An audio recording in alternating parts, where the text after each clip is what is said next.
Russell Wilson is now a $245 million man in Denver. Would the Seahawks have been willing to pay that price if he was still under center in the Pacific Northwest? I'll be diving into that new contract extension and much more on our latest installment of Locked On Seahawks.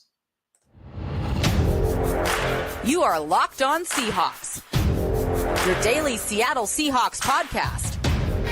Part of the Locked On Podcast Network, your team every day.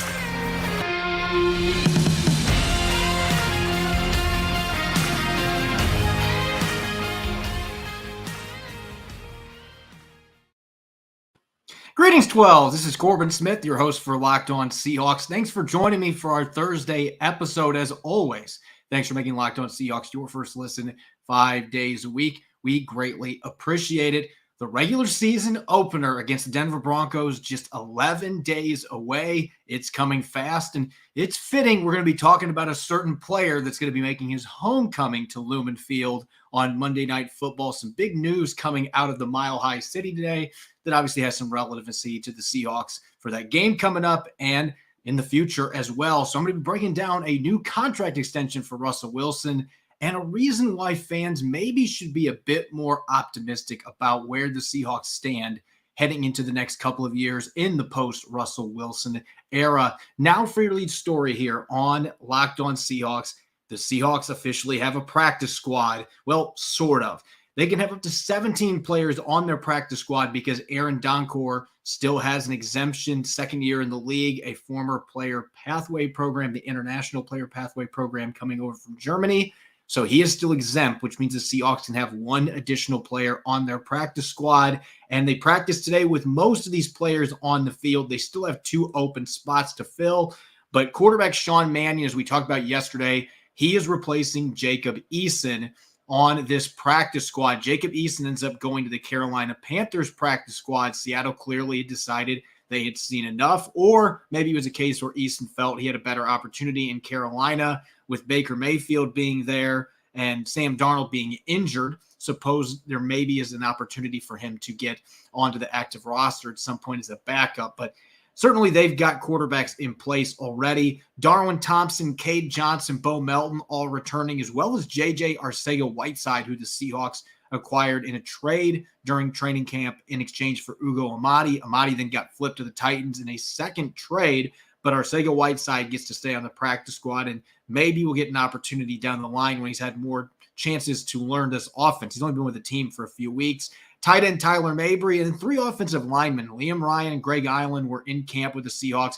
Jalen McKenzie, the son of Reggie McKenzie, formerly worked with John Schneider in the front office with the Green Bay Packers, close friends.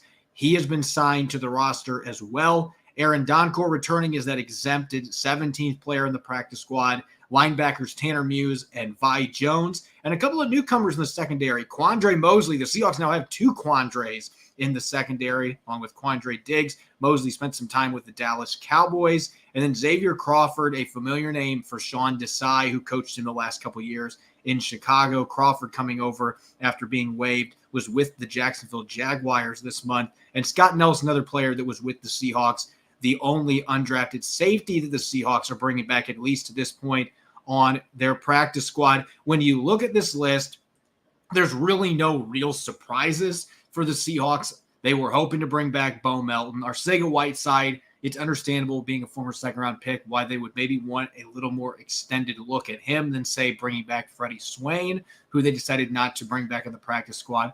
And, of course, they had a few other receivers, such as Aaron Fuller, who are not under this listing either. But Melton and Arcega-Whiteside certainly were players they wanted to have more extended look at. In particular, Melton, the player they still believe could be an impact player for them at receiver or even on special teams, needs a little more polish, needs less drops, but certainly a player that could be a bright part of their future. And even Cade Johnson, if not for a muffed punt that led to a touchdown for the Bears in that second preseason game, he might have been a player that was in contention for that last receiver spot against Penny Hart, had a really strong end to training camp otherwise away from that play. So the Seahawks brought him back. Offensive line, They like Liam Ryan. They didn't get much of a look because he was out on the PUP list for most of training camp, but played well in his limited action in the preseason. Started a lot of games with Abraham Lucas, so maybe a guy that can develop into a swing-type player that could be on your 53-man roster. That seems like that would probably be his ceiling. And as far as the defensive players go, they've only got 3 linebackers, off-ball linebackers, on their roster right now. Absolutely needed to bring back a few of their players or add outside linebackers coming from other teams to this practice squad. Vi Jones and Tanner Muse both offering special teams versatility. Jones has actually been playing outside linebacker mostly in recent weeks, so he's maybe somebody they're thinking can become a pass rusher for them down the line. Could still be used as an off-ball linebacker. Muse is more of a traditional off-ball linebacker after converting from safety. They got a couple secondary players in Crawford and Mosley coming from other teams that they have seen film on. John Schneider yesterday compared Crawford to Justin Coleman, who they actually re-signed. So that's pretty high praise being compared to Coleman, who's been a very good slot corner the few years he's been in Seattle. Maybe the best slot corner they've had in the Schneider and Pete Carroll era. So again, pretty high praise. Sean Desai loved what he saw the few years he coached him in Chicago. So he might be a player that down the line factors in on defense for the Seahawks on their 53-man roster. A few other roster moves of note away from just the practice squad. We've mentioned this several times this week. This is going to be a 53-man roster shuffle. John Schneider mentioned it yesterday. Through Saturday, there's going to be the opportunity to make a lot of changes before they are actually into game week preparing for the Denver Broncos. Joshua Oniogu was released, so the undrafted rookie coming from Framingham State looked like he was going to be on the roster, was on the 53 for 24 hours, and then gets released. My sources have said he is going to be signed to the practice squad. So one of those 2 openings that they have right now, I would expect Oniogu is going to be in one of those spots. LJ Collier and John Reed both going on short-term injured reserve yesterday to open up 2 additional roster spots. They will need to miss at least 4 games before returning to the field. Collier's been dealing with an elbow injury. Reed re-aggravated a groin injury that cost him a good chunk of training camp. So again, those 2 have to miss at least 4 games before they can be activated to the 53-man roster. And the reason for those 3 moves, I mentioned yesterday, Isaiah Dunn coming over from the Jets, second-year corner from Oregon State. Daryl Johnson, a 6'6", 260-pound outside linebacker, defensive end, hybrid. Both those guys being added off of waiver claims. They are now on the 53-man roster. And as expected, Justin Coleman was re-signed. One of those rare mechanisms, and you'll see this across the league, but the Seahawks especially have loved to do this over the years. Veteran players who they believe that they can bring back on a non-guaranteed deal. And if they need a roster spot, they can do some maneuvering. So Coleman ended up being that guy this year. Most of the time, that's worked out for Seattle. They've been able to re-sign players. They did it with Nick Bellore a couple of times earlier in his tenure where they released him and then quickly brought him back once they had taken care of their other stuff they needed to do on their roster. So they did that with Justin Coleman. He has returned. Maybe he's your starting slot corner. Maybe it's Kobe Bryant in week 1. Nobody knows at this point. Pete Carroll was mum on that topic after Tuesday's practice. So who knows who's going to get the bulk of reps there, but they at least wanted to have Justin Coleman on the roster. They achieved that by re-signing him. Now, there could be some additional moves coming down the line. If there's an off-ball linebacker that they like, may still be looking into some trades. John Schneider has typically made trades this time of year, but maybe this will be a rare training camp and preseason where he ends up not making any notable trades, in part because of where the franchise is at. And that's a perfect segue going into the next quarter here. Russell Wilson, he's been with the Broncos since early March when the Blockbuster trade was made. But as expected, he's got a new contract. He's going to be with the Broncos for a very long time. They struck that deal today. I'm going to be diving into all the fine details and where things stand now, 4.5 months after that trade happened from both sides' perspective, both the Seahawks and the Broncos. I'll be breaking it all down coming up here in a moment. It's almost the start of the NFL season, and I love this time of year. If you're into sports betting or fantasy, you need a competitive edge to win. That's why I highly recommend the Elias Game Plan app. It's the ultimate sports betting and fantasy companion for the NFL, NBA, and MLB. Elias Game Plan is the only sports app from the most trusted name in sports stats. Their app lets you access team and player stats, head-to-head team comparisons, and Elias insights from the Elias Sports Bureau's research team. This app really is your one-stop source for everything from players' news to league-validated player stats and team records. expert game analysis for betting, building your fantasy team, and most importantly, impressing your friends. It's perfect for the preseason. You get player previews to help you draft a winning fantasy team and team previews so you know what to expect as the regular season kicks off later this month. Here's what I love about this app. I can see key injuries that have the biggest impact on the outcome of a game. This time of year, getting into the regular season, those are especially important. I can follow my favorite teams and players, and I can quickly access all the news and updates for those players and teams. The app clearly labels betting options. It's super easy. Take my advice. Download the Elias Game Plan app today. New features are coming out all the time, so take your game to the next level. With the NFL season right around the corner, don't wait. Find Elias Game Plan in the App Store or Play Store today. You're listening to the Locked On Seahawks podcast, Thursday edition. I'm your host, Corbin Smith. Thanks, as always, for making Locked On Seahawks your first listen 5 days a week. We greatly appreciate it. It's been over 4 months since the Seahawks pulled off the blockbuster trade of the offseason, sending Russell Wilson to the Denver Broncos for a bunch of draft picks and 3 veteran players. And when that trade went down, everybody anticipated that Russell Wilson was going to have a new contract in a matter of time. When you give up as much as the Denver Broncos did to acquire the 9-time Pro Bowler, 2 first-round picks, 2 second-round picks, 3 established veterans, and a day 3 selection, when you give up that kind of a haul, you aren't just renting Russell Wilson for the last 2 years on his current contract. So all along, an extension has been in the cards. That happened today, just 11 days before Russell Wilson will be back at his old stomping grounds, Lumen Field, quarterbacking the Denver Broncos. He's got a new contract. Here's the terms for Russell Wilson's new 5-year extension. It's worth up to $245 million. That includes $165 million in guarantees.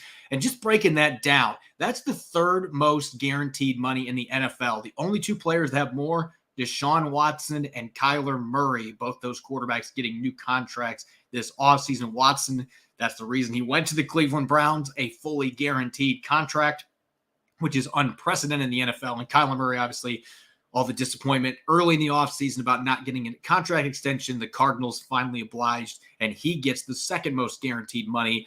And in terms of AAV, your average annual value, Russell Wilson almost gets to Aaron Rodgers' $50 million per year mark. We're talking $49 million on average annually under the terms of this deal, which is going to last through 2028. Again, remember, Russell Wilson had 2 years left in his contract when the Seahawks traded him in March, and that was part of the reason they were able to get as much in return as they did from the Denver Broncos. He was not going to be a free agent the next year. It gave him some cushion.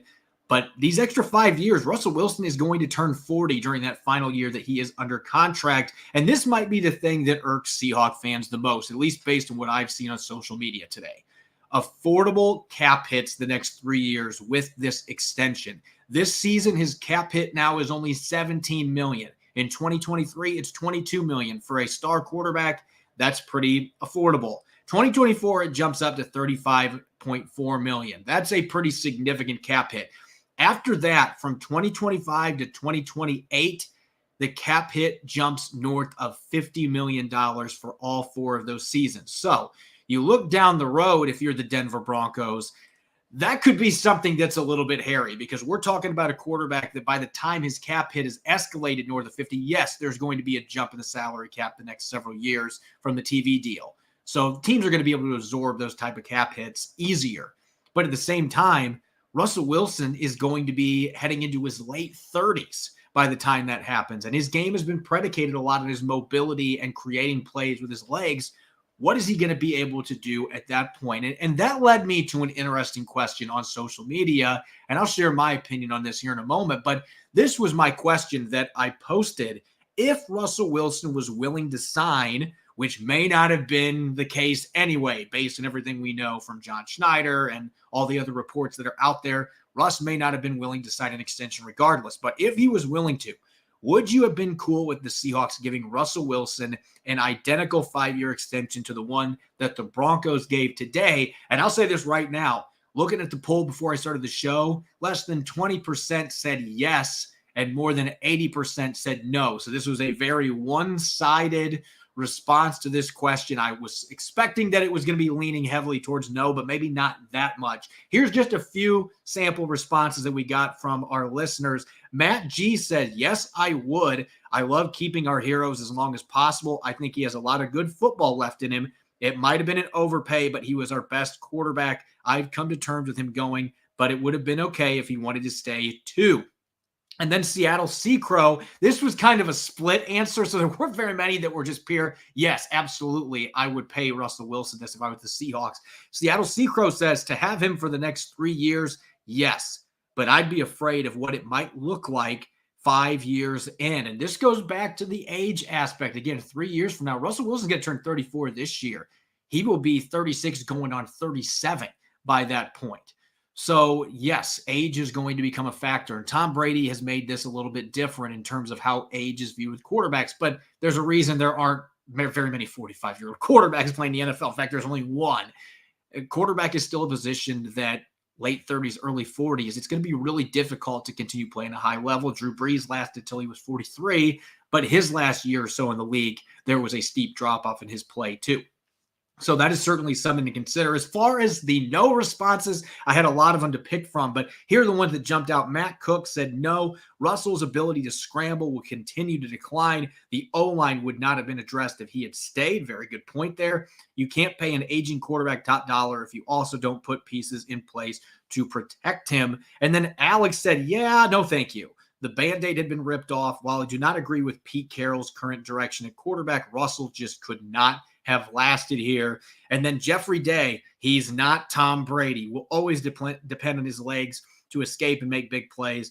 Those are already diminishing. So again, a lot of points there.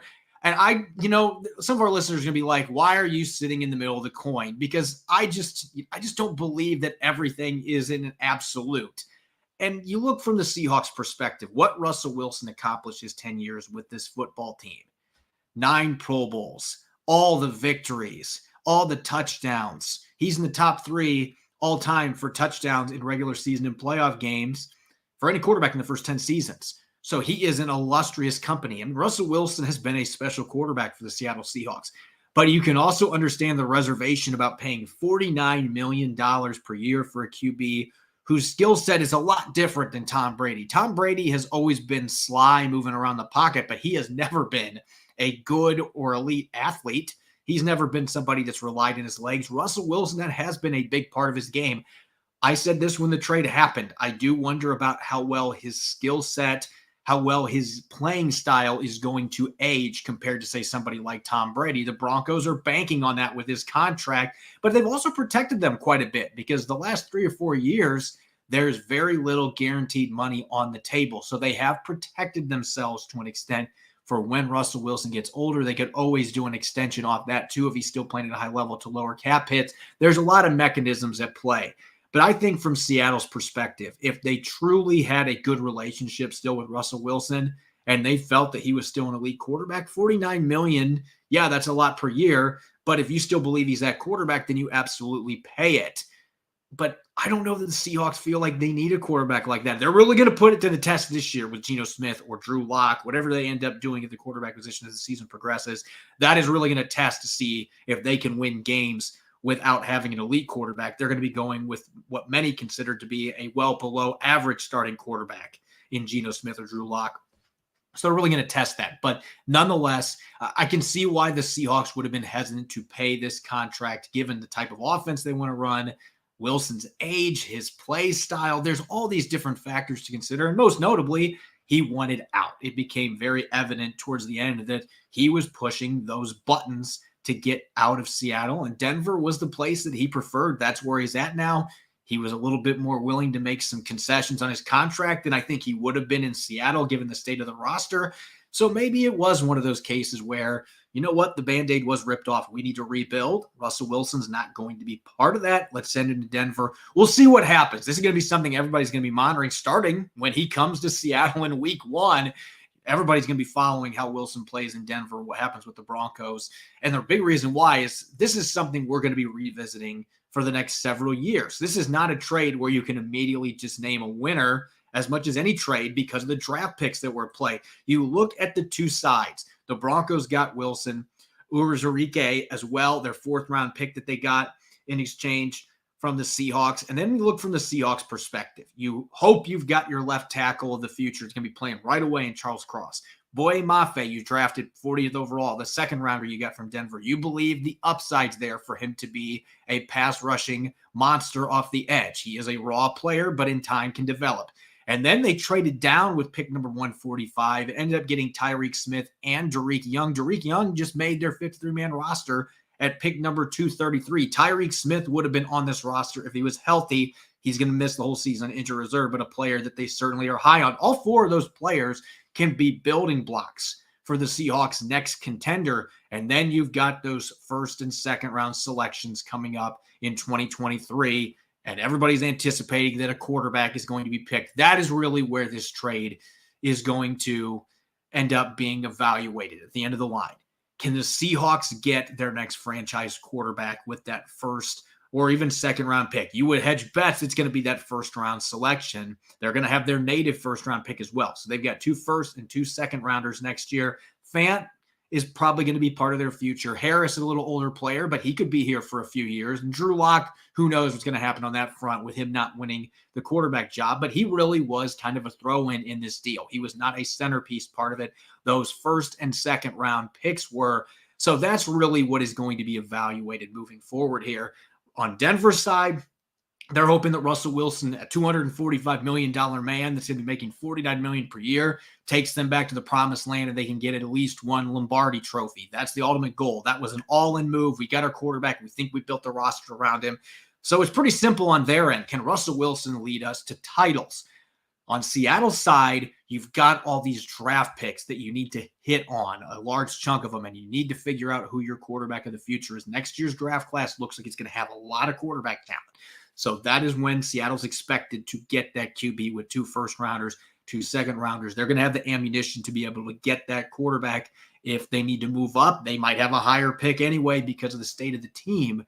But that's really where this is going to hedge who wins this trade. If the Seahawks are able to get a number of these picks they made this year to turn into quality starters, long-term foundational pieces, and they get their quarterback next year and they're quickly back in contention, Denver, even if Denver's competing for championships, Seattle might be sitting there thinking, hey, this has worked out for both sides. This could be something that benefits both sides. If Seattle can't find that quarterback, though, and Russell Wilson has a ton of success in Denver, it's going to be a trade that could potentially mean the end of the coaching staff and the front office that Seattle has. There's seismic type consequences here if the Seahawks cannot get that next quarterback here or the next year and figure out how they're going to get back into contention. So this is going to be a trade that's going to be evaluated after the week 1 game. It's going to be evaluated after the season. It'll be evaluated before the draft.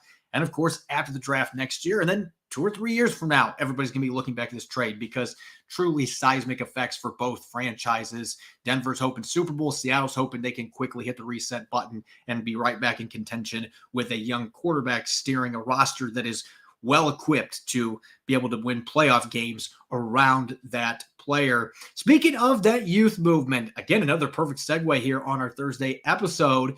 If there's a reason for optimism, I've talked about the rookie class, but John Schneider's been under a lot of fire for poor drafts over the years. Maybe that narrative is changing a little bit. If you look back at the last 3 drafts, I'm going to be looking at youth well served for the Seahawks heading into the 2022 season and beyond coming up next. Are you one of those people who thinks it's okay to drive stoned? What's the worst that can happen? You end up driving below the speed limit. It's no big deal, right? Wrong. The truth is your reaction times slow way down when you're high. You not only put yourself in danger, but everyone around you. Stop kidding yourself. It's not okay to drive high. If you've been using marijuana in any form, do not get behind the wheel. If you feel different, you drive different. Drive high, get a DUI.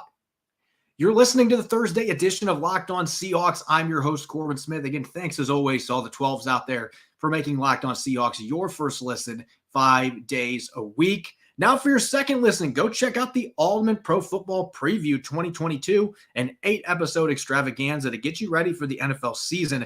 The local team of experts of the Locked On Podcast Network, plus a betting angle from Lee Sterling of Locked On Bets, all combining into one ultimate NFL preview. Search for Ultimate Pro Football Preview 2022 on your Odyssey app, YouTube, or wherever you get your podcasts. I mentioned it last week. You look at the Seahawks 53-man roster, and one of the real takeaways, looking at the players that made the team, 7 of Seattle's 9 draft picks made the initial roster. Bo Melton is now on the practice squad. There's a good chance at some point this year that he will be on Seattle's roster. And Tyreek Smith, the only other player that was left off, he's out for the season on injured reserve, but looked really good in a couple practices that he had in training camp. He is still a player the Seahawks believe is going to have a bright future for them. This draft class is a chance to be a foundational one. Maybe not as good as the 2012 group where you had Russell Wilson and Bobby Wagner, 2 future Hall of Famers. Seattle might not have a future Hall of Famer in this draft class, but they could have some very good starters. They could have some Pro Bowlers, maybe even a few guys with all-pro upside. And so that's reason to be optimistic. But I want to take it a step further here because obviously it's understandable why the national narrative is the Seahawks are going to struggle this year. They're going to be last place in the NFC West. There's all the questions at quarterback and linebacker where Wilson and Wagner no longer reside. You're trying to fill those huge voids. You've got a very young football team with a number of those rookies set to start. So you add in all of those factors. Expectations are very low for a reason. But if you're looking for optimism for not necessarily this year, but down the line, I think you got to look beyond what the Seahawks did in this year's draft. And I think going all the way back to 2020, you can start to see the pieces being put together for a team that could be back in contention quicker than many are expecting. And I put together a chart here for our YouTube listeners, those of you that are listening on audio form. I'll be diving into all this verbally, but you look at the last 3 draft classes for the Seattle Seahawks. The 2020 group now, there are only 6 left, with Freddie Swain being released. Stephen Sullivan also was released last year. So Seattle has 2 of their 8 players off that class gone, but 3 of them are going to be starters. Jordan Brooks, Darrell Taylor, Damian Lewis. And 2 of those guys, Brooks and Taylor, at least in my belief, have the upside to maybe be all-pro players. Colby Parkinson, the team is still high on. They're hoping at some point what he does in practice is going to transition into games. He has a chance to still be a big part of this offense as a receiving tight end. DJ Dallas was maybe the most improved player in training camp. Great special teams guy, has improved running the ball. Alton Robinson, as long as he's healthy, is a guy that can be a good rotational reserve. So that's a really solid class. Even the 2021 group, Eskridge has had his injuries, obviously. But there's no denying the athletic talent. If he can just stay on the field, he can be an impact player on offense, special teams. Stone Forsythe as a swing tackle is a player they still like. And Trey Brown, probably the most upside in this group before he got injured last year. And he's on the PUP list to open the season, but they're still very optimistic about his future. And, of course, this 2022 group, as I've got outlined here on my chart, 4 players in yellow that I think are going to start at least at some point this year. Kobe Bryant's the one question mark I have. I think Charles Cross and Abraham Lucas will start in week 1. I am 90% sure Tariq Woolen is going to start at right corner in week 1. Kobe Bryant I'm 50-50 on, but I think he is going to be the starting slot at some point. So you're talking 4 of your 7 rookies that are on the roster right now, your 7 draft picks on the roster right now. 4 of them have a chance to start in week 1. Boye Mafe and Ken Walker III are both going to get their snaps as long as they're healthy. Might not be starters right away, but they are going to get their snaps. They are going to be contributors. And Tariq Young, I think, at least on special teams, is going to play some. He might play on offense more than expected early on. So, again, the early returns in this group are really good. You put those 3 draft classes together, 18 of the 20 draft picks remain with the team or are on the practice squad. So Bo Melton being the one exception there. But Swain and Sullivan from 2 years ago, those are the only draft picks they had. Having a 3-player class last year certainly helps. You don't have very many guys to choose from to cut. But that's 90% of the players they've drafted in the last 3 years. They are on the roster still, even if they're injured. These are guys that are still considered to be part of their future. There's nobody that they just kicked to the curb and said, all right, we're moving on here, aside from Stephon Sullivan and now Freddie Swain. Everybody else, the Seahawks have kept on their roster, and they believe that they're going to be a big part of the equation. And you look at the undrafted players in this time. Miles Adams started with the Panthers, but now he's on the roster. He came in the league in 2020. Brian Monet came in with the Seahawks that year. In 2021, John Radigan and Jake Curhan both made this roster. Radigan is dealing with a knee injury still on the PUP list. They're hoping to get him back at some point. And Curhan is probably going to be their main swing offensive lineman. He can play guard, can play right tackle. They just added Isaiah Dunn, who had a really solid first year with the Jets. They like him as a special teamer. And Joey Blount this year being the undrafted rookie that's sticking on the team that has a chance to play some big snaps on special teams, and they seem to be very high on. You look at the undrafted class and you look at those 3 draft picks or 3 draft classes that they've got. 20 players from those draft cycles are currently on the 53-man roster. So if you're looking for a reason to be optimistic about the future of the Seahawks team, you got to look no further than the youth movement and the fact that a lot of these guys are going to be playing extensive snaps, even if they're not starters. Like I mentioned, the rookie class. Ken Walker III is not going to start over Rashad Penny. When he gets back from this hernia procedure that he had, he's going to be a factor, though. He is going to get a lot of snaps in the backfield. If Rashad Penny's durability history comes back to haunt him again, Ken Walker III is going to get a lot of snaps. And he showed before his injury in camp that he is not just an early down bell cow. He can catch the football. My one reservation, obviously, the pass protection stuff. Former running back and running back coach, that was a major Achilles heel for me if a guy could not do that. It's hard to put you on the field if you can't block. He has to prove he can do that. But I think the physical tools are there for him to do it. And Boye Mafe, as a situational rusher, can impact games right now. He showed that in the preseason. Hopefully he's healthy with that shoulder strain that cost him the preseason finale. It sounds like he's doing much better. Should be ready for week 1. But he's a guy that I think can be a starter down the line. And right now, he's got a chance to get you some quick sacks and pressures as a situational rusher. And they've got the 4 other guys that are probably going to be starting or playing extensive snaps.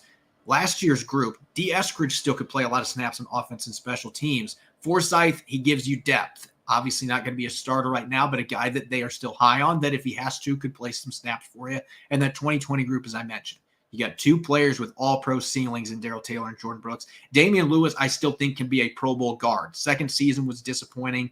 He's recovering from an ankle injury, but still a guy that has a lot of upside and fits this offense well. So he could bounce back this year and very easily play himself back today. So your top 3 picks could all be Pro Bowl plus caliber players, and the other 3 players behind them are good reserves that have special teams value, especially DJ Dallas. So this group, you add in the undrafted rookies that they've signed, like Jake Curhan, Miles Adams, who I think is going to play quite a bit in pass rushing situations with his athleticism. He has earned that opportunity. Adding in all these players from the last 3 draft cycles, there's your foundation right there. And then you're going to have all these draft picks next season where it feels like that really could be your 2012 type situation. Maybe this is a compared to 2011 draft class where you're getting all those foundational pieces in place. Some of them already been there the last couple of drafts. And then next year you go get your quarterback and you add a few other pieces that you need. Maybe another inside linebacker will be in the cards next year. They start to plug in some of those spots. And especially if they exceed expectations this year with a roster that many people don't think is going to win many games. Find a way to win 6, 7, 8, maybe more than that games this season. Pete Carroll and John Schneider are feeling pretty good about where things are going. The fans are feeling pretty good about where things are going. They just got to get the quarterback. And so that foundation, I think the national media is saying that the foundation is a long way away. But I think if you comb through those last 3 drafts, you realize that that drought John Schneider was in from 2013 to 2019 with all those missed picks, you've got to feel pretty good about the last 3 drafts, even the one in 2021 with only 3 draft picks. Those players all have a chance to still make an impact in some way, shape, or form for this football team, especially your top 2 picks in Eskridge and Trey Brown. So you look at those 3 draft classes, the undrafted players they brought in, you've got a really nice core here to work around with some of the other stars that are still on the team, your DK Metcalfs, your Tyler Lockett's, Jamal Adams, Quandre Diggs. You've got a lot of established veterans to mix with that, and maybe that's the reason why they'll exceed expectations this year. But the bottom line is the future does look bright. It's not going to be fully realized, though, if you can't get the quarterback position figured out. Anybody that hasn't been sleeping under a rock knows that. So Seattle has to figure that part out. Who is going to be your long-term quarterback? But I think personally that they are further along than a lot of the national voices are saying in terms of trying to launch this rebuild. They already had started doing it the last couple of years, getting some young players that have had their growing pains, but a lot of them still have a chance to pop. This rookie class has a chance to be very impactful, 2011, 2012 type impactful in terms of starters and guys that are coming in and producing immediately.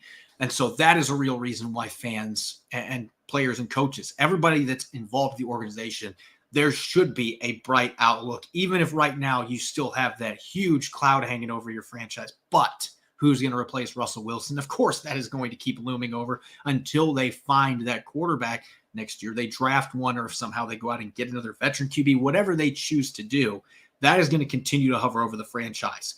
But the light at the end of the tunnel, it might be a little clearer and a little closer than people think, just when you consider all of the youth the Seahawks have amassed the last 3 years and how many of those guys are still on the roster, and the large percentage of them that have a chance to be starters or at least play meaningful snaps as a reserve and excel on special teams. For that reason, Seahawks look like they might be a little further along in this process maybe than the people outside of Seattle think, and even some people in Seattle that have been down on the franchise and the way things are ran.